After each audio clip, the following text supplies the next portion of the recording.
Henry Martyn, un misionero que sirvió en India y Persia, dijo: el Espíritu de Cristo es el espíritu de las misiones, y mientras más cerca estemos de Él, más intensa será nuestra carga para la obra misionera. Quienes se han ido al campo por la necesidad, han regresado a casa. Muchos piensan que si permitimos que una iglesia, que unos obreros vean la necesidad, su corazón va a ser movido. Pero la realidad es que este hombre, y la palabra también enseña eso, que no es la necesidad la que nos mueve y nos debería a trabajar, sino es la relación con Cristo. Necesidad siempre va a haber. Ustedes recordarán, es algo que yo tengo muy presente, de un obrero que vino de Medio Oriente hace algunos años y nos dijo, mencionando el país donde él sirve, y dijo: este país es un pozo sin fondo, toda la ayuda que ustedes puedan enviarnos es insuficiente. Así que él no está ya por la necesidad que hay, sino por su relación con Cristo. Y me llama la atención que Henry Martyn dijo esto: el Espíritu de Cristo es el espíritu de las misiones. Entre más conectados a Cristo, mayor carga. Es la relación con Cristo la que pone la carga para poder mirar esos campos que están listos. El día de hoy, hermanos, el título del mensaje es Enviados. Abran sus Biblias, por favor, en Hechos capítulo 13. Enviados. Hechos 13, un texto muy conocido, el momento en el que Saulo, ¿verdad?, y Bernabé son enviados a la obra, y ahí comienza el gran movimiento misionero de ese que el libro de Hechos nos narra tan detalladamente. Y nosotros cuando leemos el libro de los Hechos y decimos: wow, miren lo que Pablo hizo. Pero en nuestros días, hermanos, hay hombres como ellos que están dispuestos a ir y salir, como la oportunidad que tendremos el próximo domingo. Les animo, hermanos, recuerden, no tendremos nuestra transmisión, tendremos unos obreros que trabajan en Asia, y debido a la seguridad que debemos proveer para ellos también, no va a haber transmisión en línea. Pero a veces solo nos detenemos a mirar a aquellos que van y cruzan la línea fronteriza, y que trabajan en países entre culturas tan complejas, ¿verdad?, donde hay un grado de persecución. Pero quiero que veamos, hermanos, a la luz de la palabra, cómo la iglesia de Antioquía se une a esta visión y cómo estuvieron dispuestos a soltar a 2 de sus hombres, a enviarlos.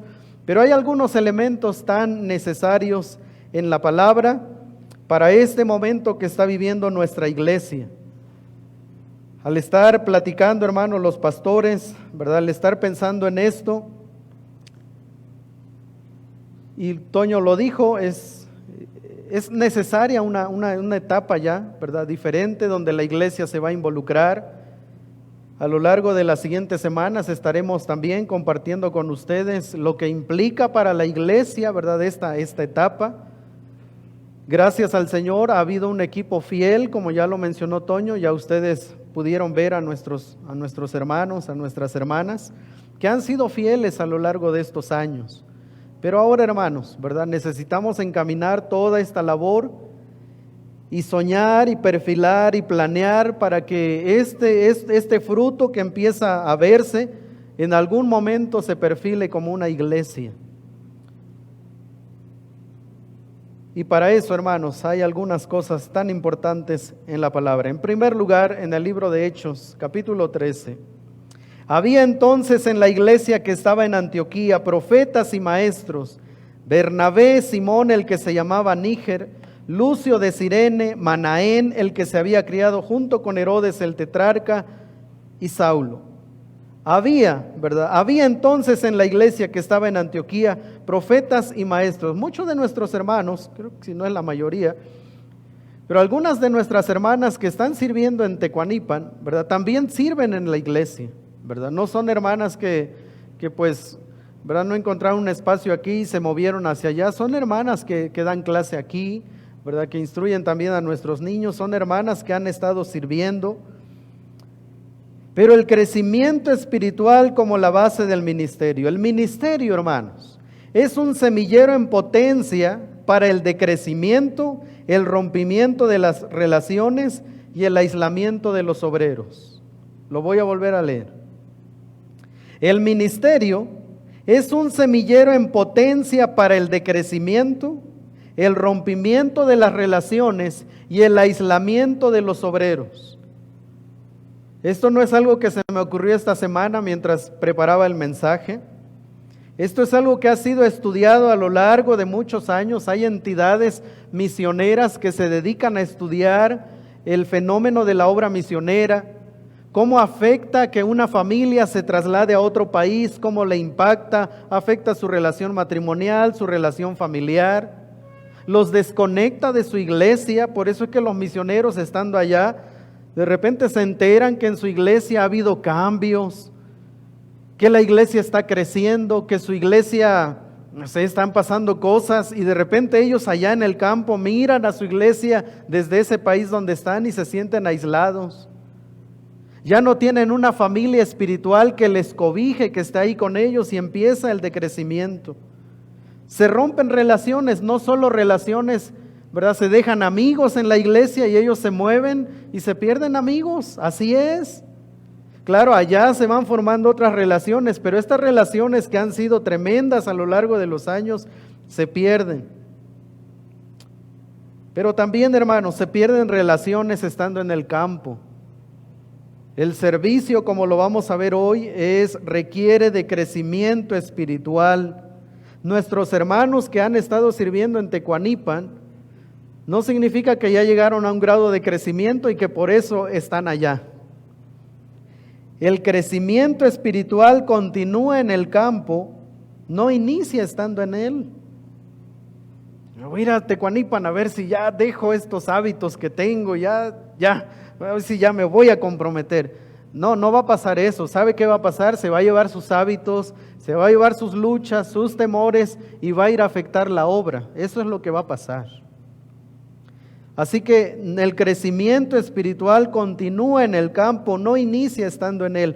Había entonces en la iglesia que estaba en Antioquía profetas y maestros, y se les menciona, y entre ellos, ¿verdad? Se les menciona a Saulo y a Bernabé, hombres que enseñaban la palabra, que predicaban. Y cuando uno ve los 3 viajes misioneros, sobre todo los primeros 2, y quizá más el primero, cuando uno ve cómo Bernabé y Saulo llegó a un punto en el que cada quien por su lado, pero eran los predicadores, eran los maestros de la palabra, y rompieron relaciones en el ministerio. Mire qué tremendo esto. Hechos 13 nos muestra elementos importantes al momento de comisionar obreros al campo. Durante el retiro de planificación que tuvimos hace unas semanas, una de las metas, ¿verdad? El grupo dijo necesitamos, ¿verdad? Y era algo que ya veníamos perfilando, pero el grupo dijo necesitamos iniciar la plantación de una nueva iglesia en nuestra Judea. Y San Jerónimo Tecuanipan entra en nuestra Judea. Así que por ahí nos pusimos de acuerdo, se trabajaron algunas cosas de manera más cercana a los pastores. Hemos estado en este proceso. Y como lo acabamos de escuchar, el trabajo comenzó hace ya varios años.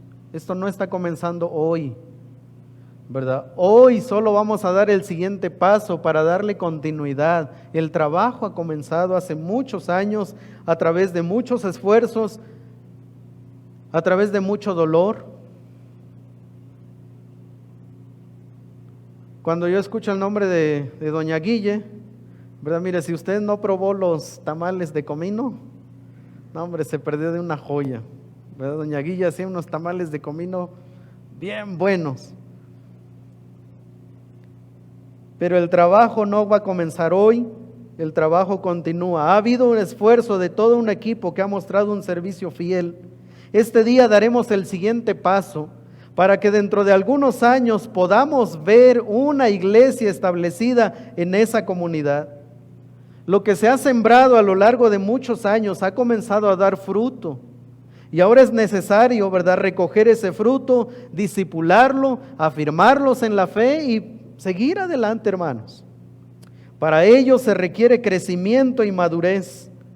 Los que fueron enviados, Saulo y Bernabé, estaban involucrados en el servicio dentro de la iglesia de Antioquía. Es decir, ellos ya sabían predicar, ya sabían enseñar, ya sabían evangelizar, ya sabían discipular.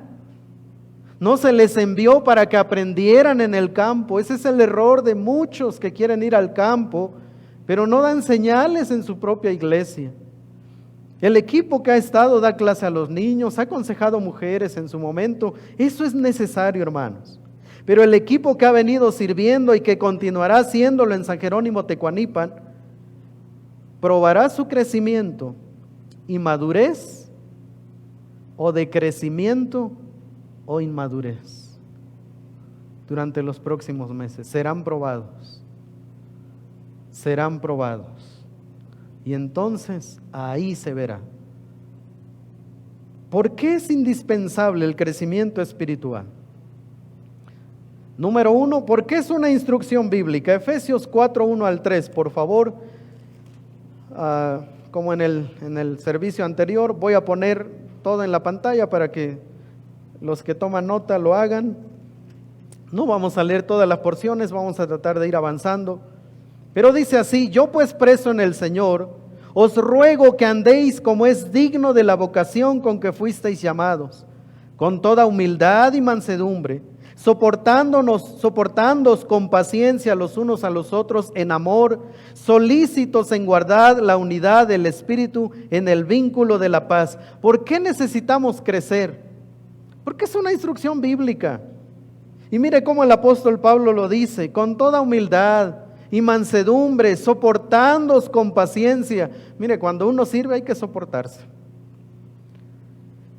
Cuando uno sirve hay que soportarse. Somos tan diferentes, de personalidades tan diferentes, pero es una instrucción bíblica el crecer. Versos 13 al 16 del capítulo 4 dice: hasta que todos lleguemos a la unidad de la fe y del conocimiento del Hijo de Dios, a un varón perfecto a la medida de la estatura de la plenitud de Cristo, para que ya no seamos niños fluctuantes, llevados por doquiera de todo viento de doctrina. ¿Sabe que hay misioneros que estando en el campo se han convertido a la religión del campo donde están? Se hicieron hinduistas, se hicieron musulmanes. ¿Qué dice eso? No estaban afirmados en la doctrina, no había crecimiento, para que ya no sean arrastrados de aquí para allá, sino que siguiendo la verdad en amor, crezcamos en todo en aquel que es la cabeza, esto es Cristo, de quien todo el cuerpo bien concertado y unido entre sí, por todas las coyunturas que se ayudan mutuamente, según la actividad propia de cada miembro, recibe su crecimiento para ir edificándose en amor. Necesitamos crecer porque es una instrucción bíblica. Número 2, por la oposición de los hombres en el campo.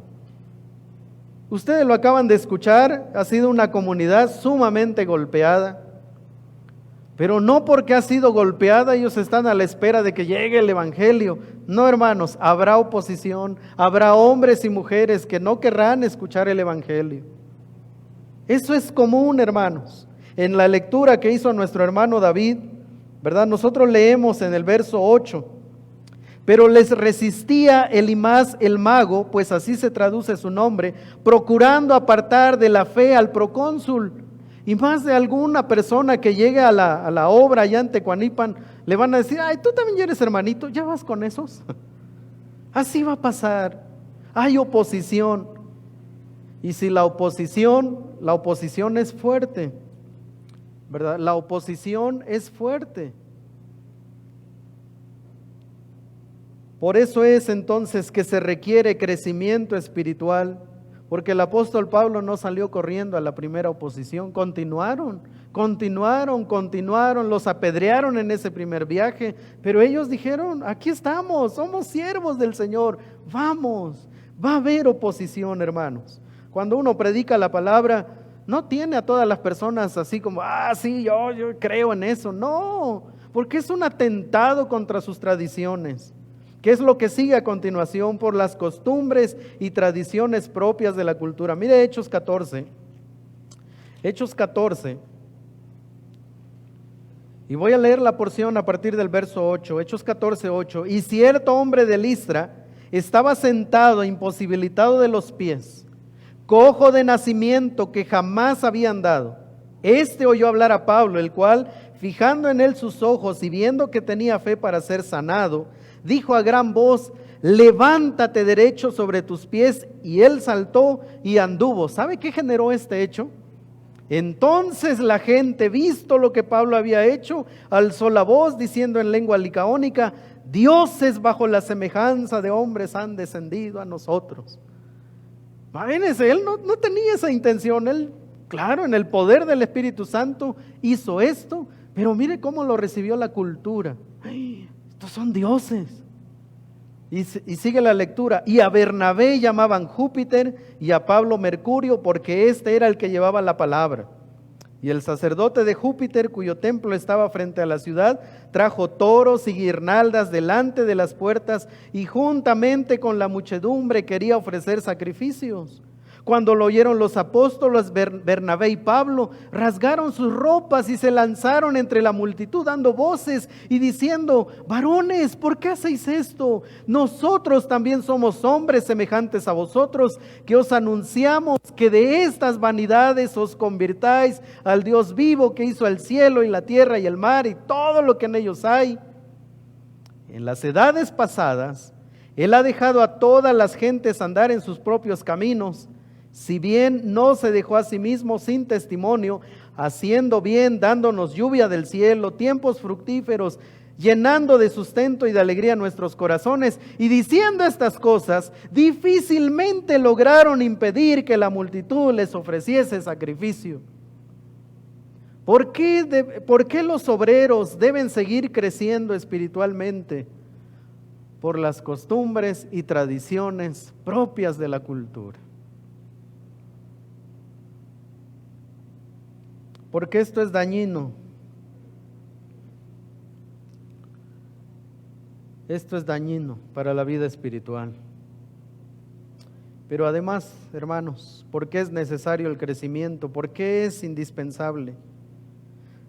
Por la necesidad de afirmar en la fe a los nuevos discípulos. Hechos 14, 27 y 28. Y habiendo llegado y reunido a la iglesia, aquí estamos en el momento cuando el apóstol Pablo regresa a su iglesia, a la iglesia que lo había enviado. Ellos regresan a Antioquía.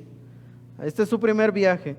Y habiendo llegado y reunido a la iglesia, refirieron cuán grandes cosas había hecho Dios con ellos y cómo había abierto la puerta de la fe a los gentiles. O sea, ellos llegaron a su iglesia y les comenzaron a platicar lo que había sucedido en ese primer viaje.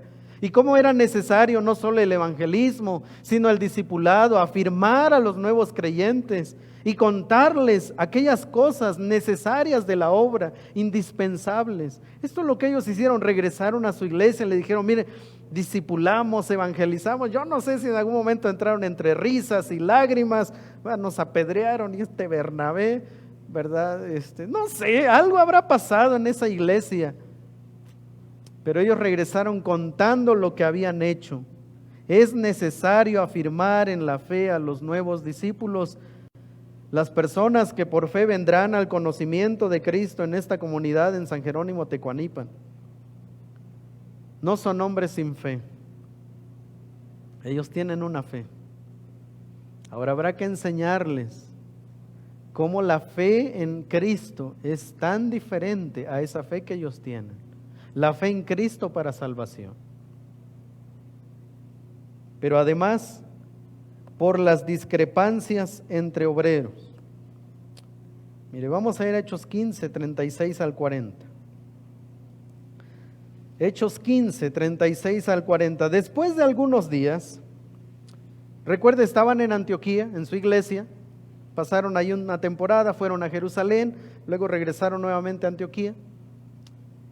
Después de algunos días de estar en Antioquía, una temporada, después de algunos días, Pablo dijo a Bernabé: volvamos a visitar a los hermanos en todas las ciudades que hemos anunciado, la palabra del Señor para ver cómo están. O sea, vamos a ver a las iglesias. Y Bernabé quería que llevasen consigo a Juan, el que tenía por sobrenombre Marcos. Pero a Pablo no le parecía bien llevar consigo al que se había apartado de ellos desde Panfilia y no había ido con ellos a la obra. Y hubo tal desacuerdo entre ellos que se separaron el uno del otro. Bernabé, tomando a Marcos, navegó a Chipre, y Pablo, escogiendo a Silas, saliendo encomendado por los hermanos a la gracia del Señor, y pasó por Siria y Cilicia, confirmando las iglesias, y ya sabemos lo que pasó en el segundo viaje misionero. Cuando uno sirve, hay discrepancias, hermanos. Los que sirven, los que servimos, sabemos de esto, hermanos. Si uno no tiene presente esas discrepancias, uno va a terminar alejándose del ministerio. ¿Por qué? Porque cuando se toman decisiones, hay diferentes opiniones, pero no pueden prevalecer todas las opiniones. Cuando hay un liderazgo, el liderazgo pone el riel. ¿Qué hacemos? ¿Pozole o semitas? Uno quiere pozole y el otro semita. Entonces, ¿no van a comer o cada quien va a ir a comprar su pozole o su semita, verdad? En Navidad, ¿cuántas familias se han dividido por la cena en Navidad? No, es que yo no quería eso. Pero ahí estamos juntos como familia, peleados, pero estamos ahí en la mesa en Navidad. Qué tremendo, ¿verdad? No, hermanos, siempre va a haber discrepancias entre los obreros, siempre.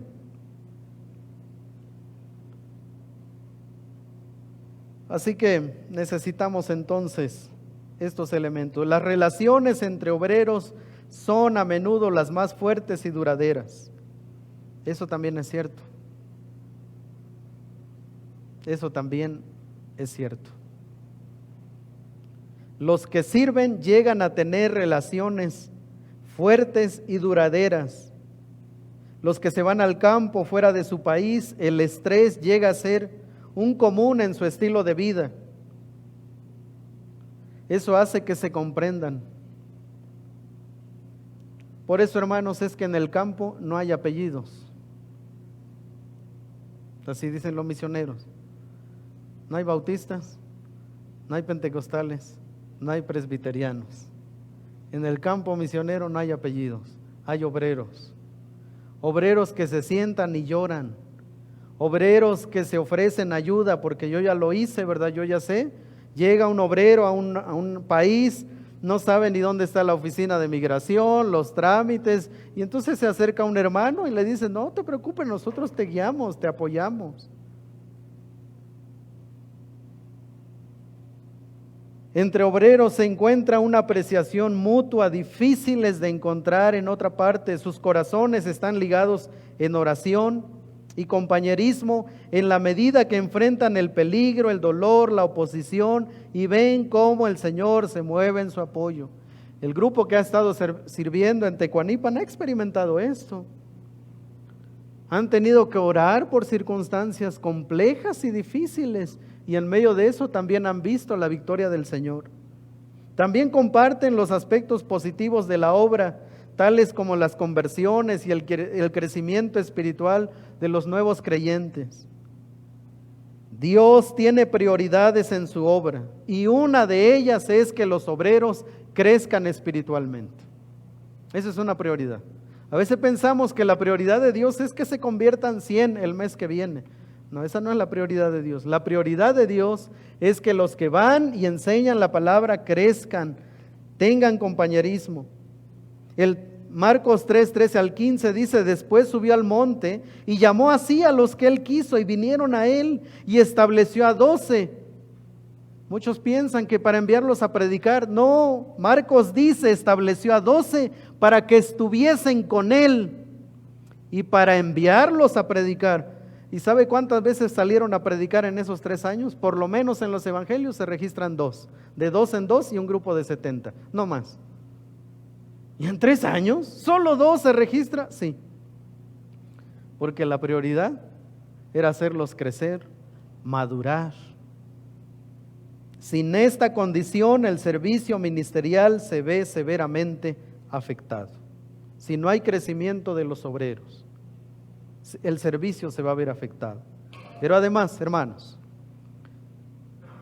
aquí está esta, ¿verdad? En segundo lugar, el servicio como punto de conexión para las relaciones. Bernabé es ejemplo de un creyente humilde, relacional, intencional y servicial. ¿Sabe qué hizo Bernabé? Luego de la conversión de Saulo, él llega a Jerusalén y pues los apóstoles, conociendo el historial de Saulo, pues no lo aceptaban tanto ahí en el círculo, como que tenían sus dudas de si este también ya conoció a Cristo. No es de que ahorita nos dé una arrastrada. Entonces tenían sus reservas. ¿Sabe qué hizo Bernabé? Tomó a Saulo y conectó con los apóstoles. Eso es lo que hizo. Fue él quien procuró esa integración. Cuando Saulo se va a Tarso, a su ciudad natal, ¿sabe quién fue a buscarlo a Tarso? Bernabé. Y lo trajo a Antioquía. Y ahí se congregaron. Y en Hechos 13 entonces leemos, había en la iglesia de Antioquía profetas y maestros.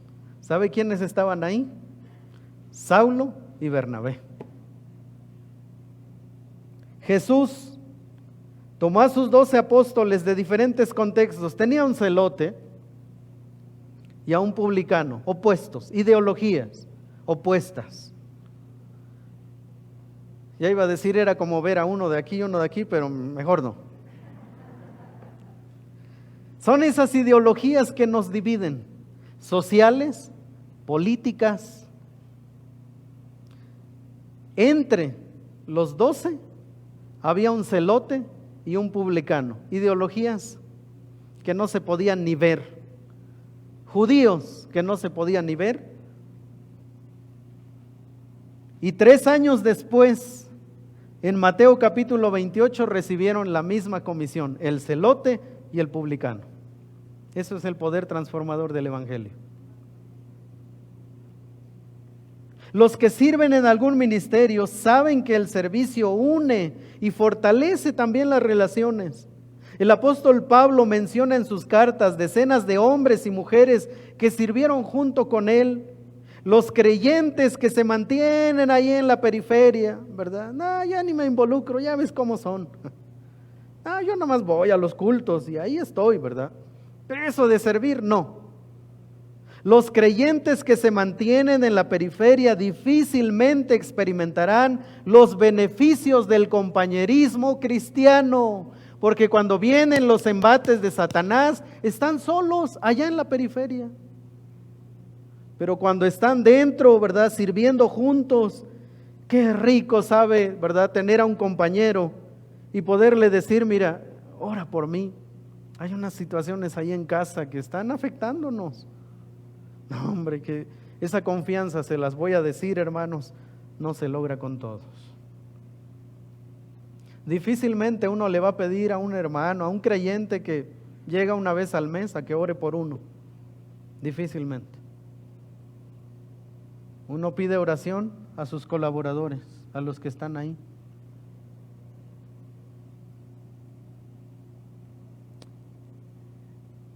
El servicio produce relaciones afectivas duraderas. Hechos 20 es el momento en el que Pablo llama a los ancianos de Éfeso.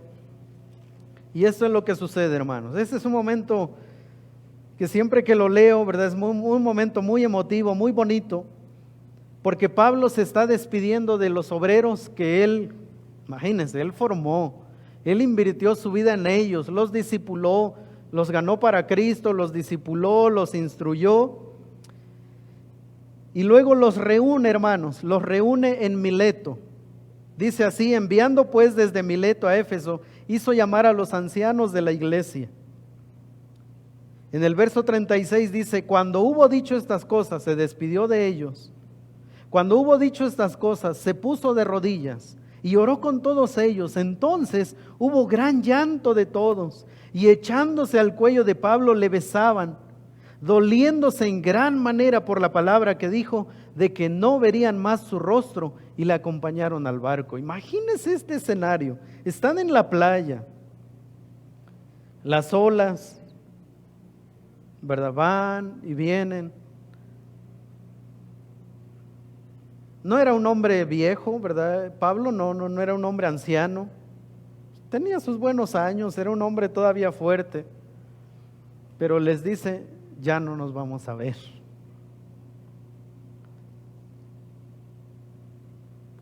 No más. Cuando uno sirve, experimenta esto, relaciones duraderas. Y Pablo lo estaba experimentando. Eso pasa, hermanos. Las hermanas, ¿verdad?, que han trabajado en Tecuanipan, ya tienen relaciones afectivas allá. Ya se cuentan como hermanas, ya son amigas. Pero eso no hubiera pasado si no hubieran ido. Si solo estuvieran aquí orando por Tecuanipan, mire, difícilmente hablaríamos de amistades en Tecuanipan. Pero ahora hay hermanas que ya tienen amistades allá. Además, el servicio pule nuestro carácter cristiano. Cuando uno sirve, hermanos, si usted quiere crecer, si usted dice este año me propuse crecer, póngase a servir y va a ver cómo va a crecer. Mateo 9:38, rogad, ¿verdad? Rogad pues al Señor de la mies que envíe obreros a su mies. Así comienza, que envíe obreros. Pero mire, en cuanto vamos avanzando, nosotros nos encontramos con Marcos ahora, Marcos 9. Vamos a ir a Marcos 9 ahora.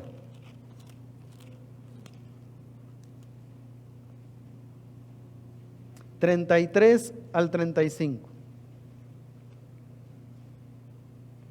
Recuerde, Jesús está con sus apóstoles y dice Marcos 9:33, y llegó a Capernaum, iban ahí en el camino, y cuando estuvo en casa les preguntó, ¿qué disputabais entre vosotros en el camino? Mas ellos callaron, porque en el camino habían discutido entre sí quién había de ser el mayor. Yo no sé si vieron que Jesús iba como más adelantito y se quedaron ahí unos dos así como, oye, ¿tú crees que, a quién crees que pues le va a ir mejor, no? Así como, no, pues quizás ni se dieron cuenta que el maestro estaba. Y cuando ya llegaron a la casa, así como cuando los papás le hacemos con los hijos, ¿verdad? ¿Qué pasó en el carro? No, que no sé qué, es que él me dijo, no, ¿verdad? Y uno ya sabe, solo que no sé por qué lo hacemos, ¿verdad? Pero lo preguntamos, ¿verdad? Ya sabemos quién inició el pleito, ya sabemos qué pasó, pero nos encanta. A ver, ¿qué pasó en el carro? Y ya sabemos. Bueno, imagínense a Jesús. Llegaron a la casa. Yo no sé si les dio chance de que se lavaran los pies, ¿verdad? Se sentaron, ahí estaban listos, el primer bocado, y les dijo, cuéntenme, ¿qué pasó en el camino? No sé. ¿Tú, Pedro? No, tampoco. No, nada, maestro. El servicio pule nuestro carácter. Se aprende a perdonar, a esperar, a soportar, a exhortar, a alentar, a reconciliar, etc. Si usted quiere crecer, sirva. Tendrá que aprender a perdonar, a esperar, a soportar, a exhortar, a alentar y a reconciliar. El servicio permite enfrentar en equipo los ataques del enemigo. Juan 16, por favor. Vamos a Juan 16.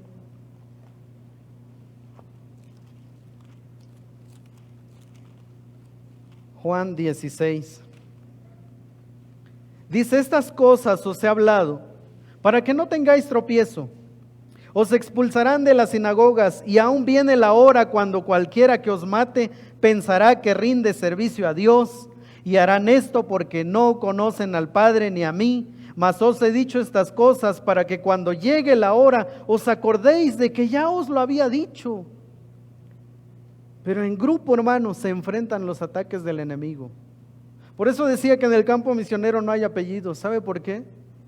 Porque los obreros llegan a verse como lo que son, obreros del Señor, son hermanos, quizá no comparten la misma teología, la misma posición doctrinal respecto a algunas cosas, pero en el campo, eso es otra cosa, ¿verdad? Se enteran de que una familia la han expulsado y claro, ellos oran. Eso es lo que pasa. Cuando uno sirve, esto es lo que sucede. Los ataques del enemigo se enfrentan como grupo y el Señor concede victorias. Pero además el servicio también. El servicio permite disfrutar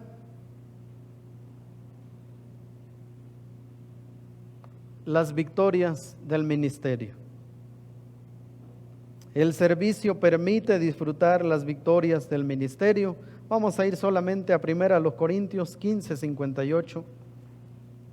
1 Corintios 15:58. Pónganse de pie, hermanos, vamos a leerlo todos juntos. 1 Corintios 15:58. Dice así la palabra del Señor: así que, hermanos míos amados, estad firmes y constantes.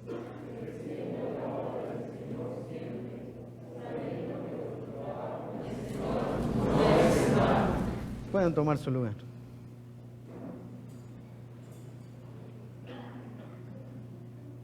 ¿Sabe qué puede ser una victoria en el campo? Estar orando por una persona y que venga a Cristo. Estar orando cuando una hermana quizás, ¿verdad?, se acerque y les diga: ayúdenme a orar por mi esposo, porque es duro. Y de repente un domingo verlo llegar. Imagínense, eso va a alentar el corazón del equipo. A eso me refiero. El servicio también crea oportunidades para la ayuda mutua. Colosenses 4, por favor. Colosenses 4, 7 al 11. Todo lo que a mí se refiere os lo hará saber Tíquico. El apóstol Pablo envió a Tíquico a Colosas y les dijo: todo lo que a mí se refiere, todo lo que ustedes quieran saber de mí, dijo Pablo, de cómo está la obra, de cómo está mi salud, de cómo están mis finanzas, de cómo están mis temores, de cómo están mis dudas, de las luchas que hemos tenido. Todo lo que quieran saber de mí se los hará saber el hermano Tíquico, amado hermano y fiel, y mire esta expresión, y consiervo en el Señor. ¿Sabe que este título no se le da a cualquiera? El apóstol Pablo no le llama consiervo a cualquiera. Consiervo es alguien que ha estado ahí a su lado, que han llorado juntos, que han trabajado, que han visto los ataques de Satanás y las victorias del Señor, el cual he enviado a vosotros para esto mismo, para que conozca lo que a vosotros se refiere y conforte vuestros corazones. Con Onésimo, amado y fiel hermano, que es uno de vosotros, todo lo que acá pasa os lo harán saber. Mire, ¿sabe cuándo podemos ayudar? Cuando servimos. Cuando servimos, hermanos. Porque conocemos las necesidades de los que están a nuestro lado y poder decir: vamos a orar por esta petición. El servicio, cuando servimos, crea oportunidades para la ayuda mutua. Así que hasta este punto yo he hablado de lo que el servicio, de cuán indispensable es el crecimiento espiritual entre los obreros y de lo que el servicio produce cuando se sirven juntos. Pero ahora, hermanos, quiero hablar, para ir cerrando el mensaje, de lo que debe haber en una iglesia para poder soportar la labor misionera, para dar soporte, no para soportarla en el sentido de hay que aguantarla, no, en el sentido de para poder dar soporte. ¿Qué debe haber en una iglesia? Obediencia y unidad como soporte para la labor misionera. Saulo y Bernabé fueron enviados en un contexto de unidad y obediencia. Si no hay unidad, difícilmente una congregación responderá al llamado que Dios está haciendo. Toda la congregación, incluidos Bernabé y Saulo, que habían sido llamados y designados por Dios para la obra misionera, dedicaron un tiempo intenso a la oración con ayuno para seguidamente ser encomendados por toda la iglesia al servicio a que habían sido llamados. No va a pasar algo más en Tecuanipan si la iglesia bautista Getsemaní no ora. Ténganlo por cierto, hermanos. No importa cuántos planes se hagan, no importa cuánta proyección se haga, si la iglesia no ora por la obra, no va a pasar nada, hermanos. Como señal de identificación, los líderes de la iglesia les impusieron las manos. Obviamente no se trataba de una ordenación para el ministerio, sino un respaldo para la encomienda. La imposición de las manos no impartía a Bernabé y a Saulo ningún don o recursos espirituales que no tuvieran. Pero la iglesia expresaba en esta forma la identificación con la obra a la que fueron llamados, considerándolos como la extensión de la iglesia en el campo de misión. Ayer, en nuestro tiempo en familia, en la noche cuando oramos, Lisa me dijo: papá, ¿y cómo se va a llamar la iglesia en Tecuanipan? Esa fue, le dije, vamos a orar por la iglesia en Tecuanipan. Y Lisa me dijo: papá, ¿cómo se va a llamar la iglesia? ¿Qué es lo que nosotros vemos aquí? Es una extensión, ¿verdad? Ahora, ellos fueron los delegados de la congregación en todos los lugares a donde fueran, y como consecuencia la iglesia manifestaba su identificación plena con ellos. Pablo y Bernabé eran miembros de la iglesia de Antioquía.